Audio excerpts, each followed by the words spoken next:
What is well, guys? Welcome back to the channel. I am Prue, best beard in all of motorsports. Quite a bold statement. I really try and aim this channel to that new F1 fan. You were probably turned on to the sport of F1 if you live in the United States or Canada because of a certain Netflix TV show that we all know and love, regardless of what you might think about Season 4. Looking ahead into the Australian Grand Prix, more specifically the Heineken Australia Grand Prix, it will be in Melbourne at Albert Park, the newly redesigned Albert Park course. Daniel Ricciardo has kind of got a little bit of a curse going on at Albert Park. It is his home track.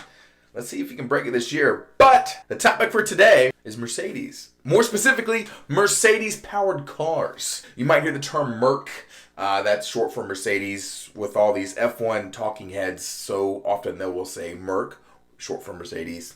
We might go there, just bear with me. Now, I'm not saying the engine is the culprit. That is just purely the common denominator amongst all four teams. You have Mercedes, the boys from AMG Petronas, because that's the logo that's everywhere, Sir Lewis Hamilton, George Russell, and the giant Austrian, their team principal, Toto Wolff. And then you've got their customer teams, those three other teams that buy the power plant from Mercedes. You have Aston Martin F1 using a Mercedes engine. You've got Williams Racing, Mercedes engine, and you've got McLaren, you guessed it, Mercedes power plant.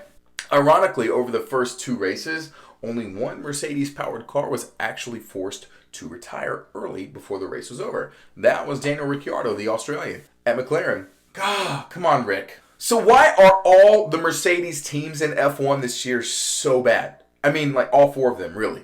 Really, really bad. And full disclosure, we're going to break everything down for each of those four teams as best I can without going too deep to completely bore everybody. So bad. They're so bad. They're so bad. This season, and we're only talking about two races. Two.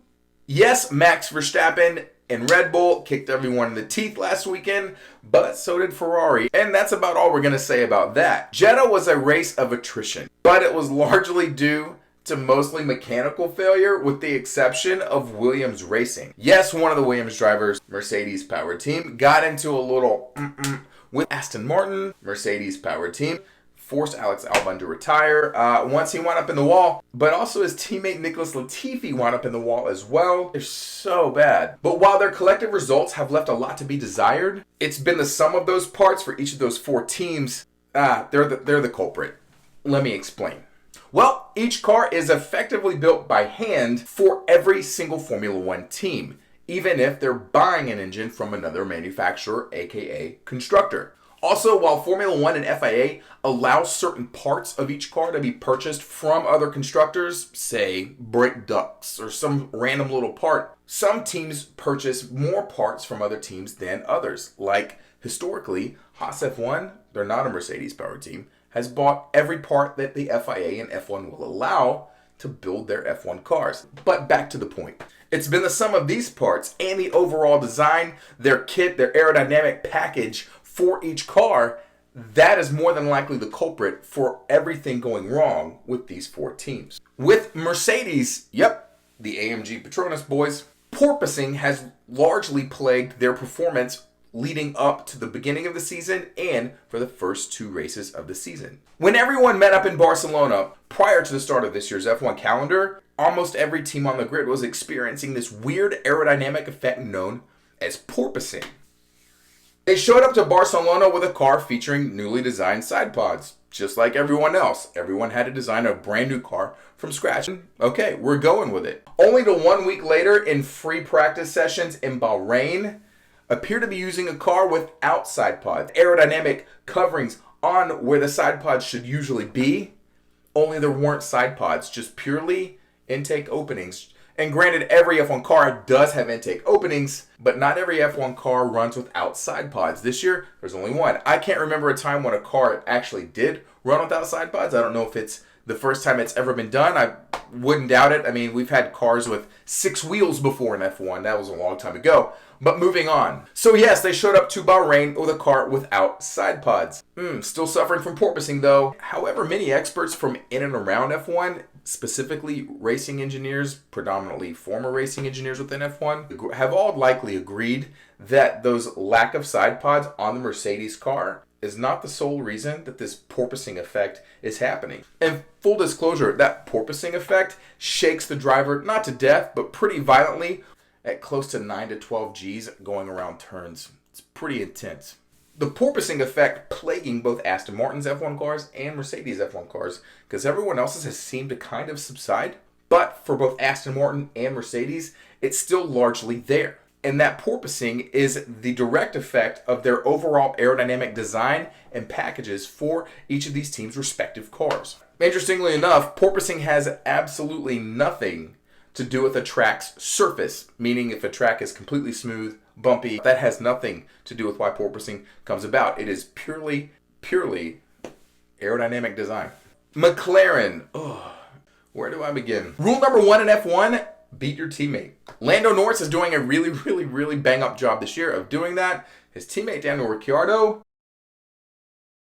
In Jeddah, Saudi Arabia, Lando Norris was able to produce absolute magic out of his McLaren, despite the fact they can't really find overall balance in the car. He did finish 7th place, which, as you know, is what we call in the points, 1st through 10th. But his teammate Daniel Ricciardo was much different. Now, I need to preface this about Ricciardo. Despite the fact that Daniel Ricciardo had to retire early, he actually had a really solid race. Zach Brown and Daniel Ricciardo, as well as their chief race engineer, all three admitted that they made a ton of progress with Daniel's car specifically moving forward into the race in Australia. And while Daniel Ricciardo is from Australia, he has an absolute curse on him for racing at Albert Park in Melbourne. He's never done well there, ever. Some years he's been lucky to even get off the starting line, which is completely uncharacteristic of the guy. He's one of the best drivers on the F1 grid, up and down. No joke.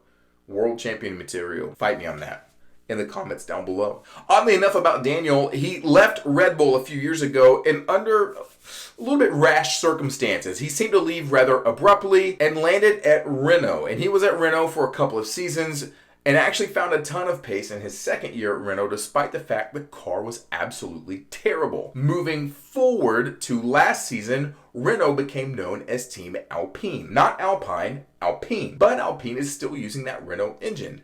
Why are we talking about Alpine right now? Well, I'll tell you. Because if Daniel Ricciardo was still at Alpine right now, formerly known as Renault, he'd have a proper car. He'd be in the points.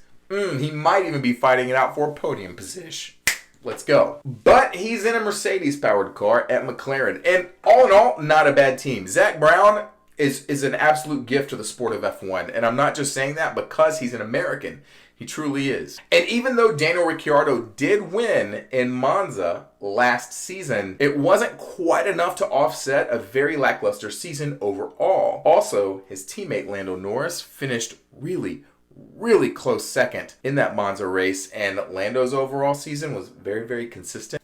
Very consistent. Very consistent. Again, with F1, rule number 1, always beat your teammate. Everything else comes after that. And just being upfront, the reason Daniel had to retire in Jeddah was because he had a complete and total mechanical failure. An absolute loss of power. Is that an insult to Mercedes? No. See, every team, don't forget, is using brand new fuels in their cars, and it's sending a lot of these fuel pumps and fuel pump systems into a frenzy. Red Bull lost both of their cars in the first race due to this very issue. Another reason that McLaren is really struggling this season is unique to them entirely, and that's not their papaya orange paint job, it's actually their suspension design. Now, we're gonna go down the rabbit hole pretty deep on this one. I actually had to do a lot of research as to what exactly a lot of this stuff was that I'm about to talk about, but I think it is pretty interesting. Can you notice it while watching the cars zip around the track to the trained eye? Probably. If you're like me, no, you can really only tell in still shots, but I still think it's kind of interesting because I'm a nerd at heart. Historically, every F1 car utilizes a push rod suspension design for the front of the car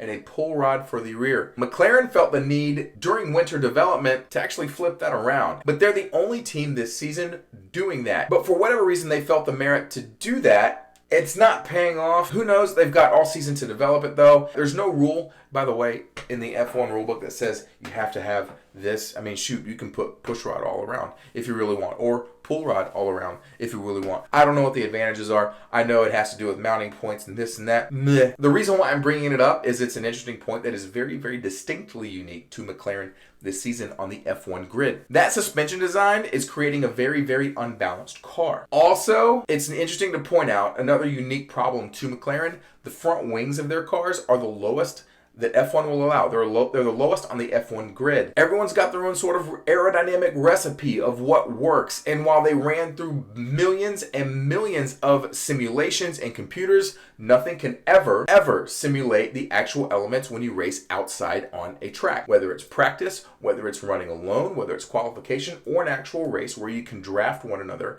and get in each other's slipstream. Moving on. Oh God, Williams. There's not a lot to say here. With Williams, historically, again, their victories come in smaller bites. Their progress, again, smaller bites. Nicholas Latifi, the worst driver on the F1 grid. Formerly, that was Nikita Mazepin. We're not talking about him anymore. It is now Nicholas Latifi. Nicholas Latifi is unique in that he is a paid driver. Is he a better driver than me? Yeah, absolutely. I mean, I don't even race, so I'll give him that, as the day is long. Long but distinguished. So with Nicholas Latifi being a paid driver, that puts Williams Racing in a little bit of a bind. Because while he has money and in F1, money talks. Eventually those results speak louder. While I do feel like Nicholas Latifi will be out at Williams come the end of this season, possibly before the season's over, I don't really know who they could get to fill in his seat. They do have Logan Sargent, the American, in F2, as well as some other great drivers in F2 like Liam Lawson. He's more from the Red Bull name. My pick to replace Nicholas Latifi, Logan Sargent. But real quick about Williams, Alex Albon. Listen, he's one of my favorite drivers on the grid. World champion material? Not exactly. But he is highly competitive, and especially in sprint qualifying races and in qualification. The trick is, can he dig deep enough and pull the speed and pace out of the car that he has? I do love their team principal, Jost Capito. While both cars in Jeddah were forced to retire due to crashing, I'm really excited to see if Alex Albon can actually creep his way closer to that 10th place spot, nabbing him 1 point, but a point nonetheless. Again, the victories at Williams, they got to be a lot smaller.